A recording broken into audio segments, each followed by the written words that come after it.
Once upon a time, lots of good stories start that way. There was a man and there was a woman, and they loved each other. They had a deep, meaningful love, and they were happy. They had all the things one might want because they had not too much money, but not too little money. And they had a lovely house. And that house was the perfect size for 3 people. The years went by and it was just the 2 of them. And they spoke with each other. They would walk with each other. Each would do the chores around the house, and everything seemed almost perfect. One morning the woman awoke and she went, "I really fancy my favourite vegetable today." And the man went, "And which vegetable would that be, my darling?" And she said, "Rapunzel." Now, you've probably heard that name before, but Rapunzel is actually a vegetable, apparently. It's kind of a combination of rocket and radish. So it's got like a bittery, peppery taste, which sounds really delicious. And yes, she really fancied that delicious vegetable, and she got to the stage where she couldn't think of anything else. So she was trying to do some gardening when she went, "Oh, really want some of that Rapunzel." And she was trying to mill some wheat for her flour, but really wanted some of that Rapunzel. She'd make a lovely meal and go to eat it, and it wasn't Rapunzel. So she stopped eating.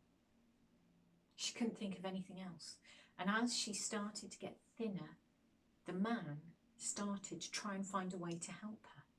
So he started by going to their neighbours and the local farmers to try and ask them if any of them had any Rapunzel growing. But they didn't. Next door to them, there was a witch.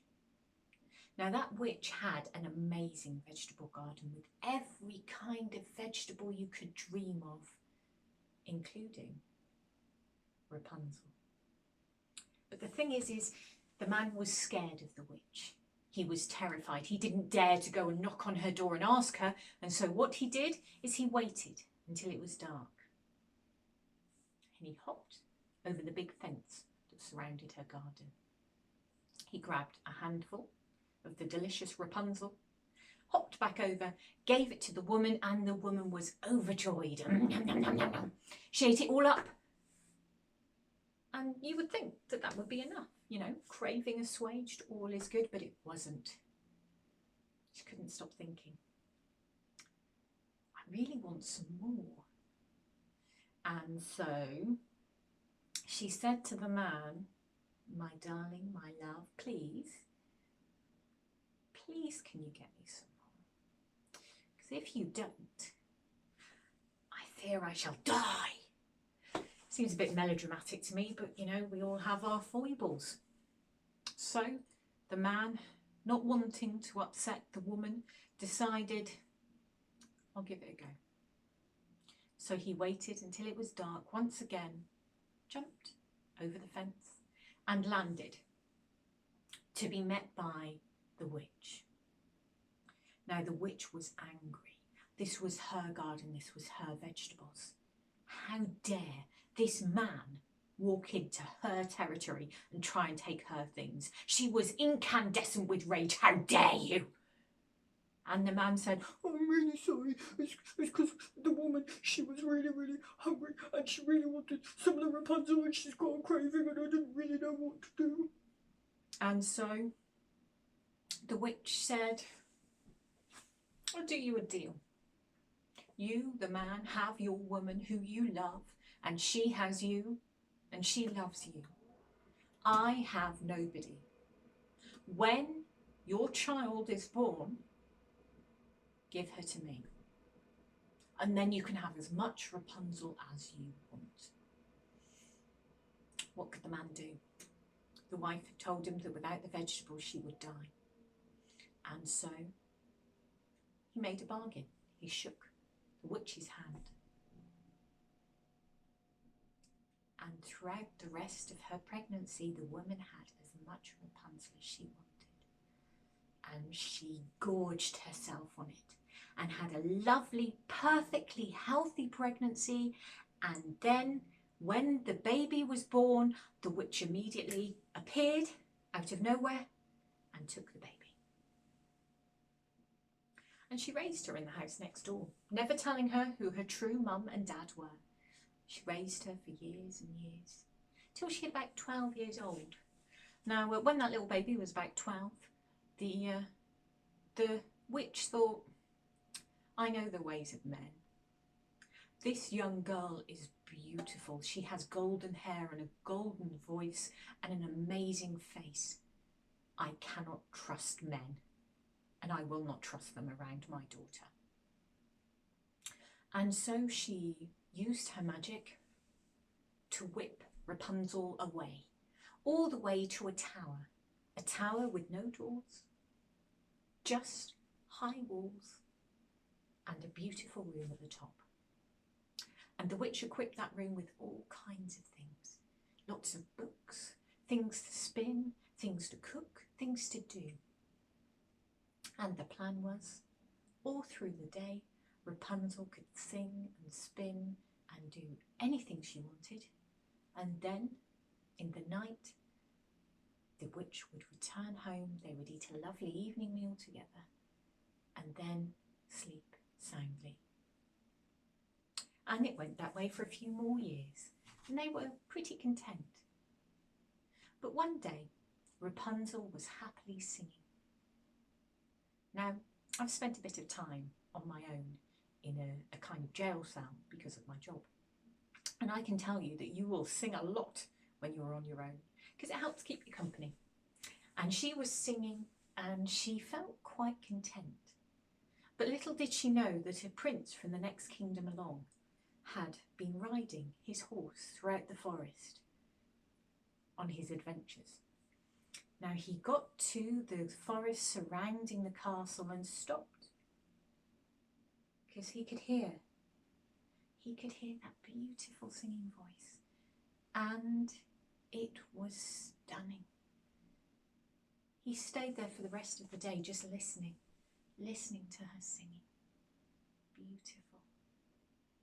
And then the next day, after he'd gone home, had a nice rest in his castle, he came back again to hear that beautiful singing.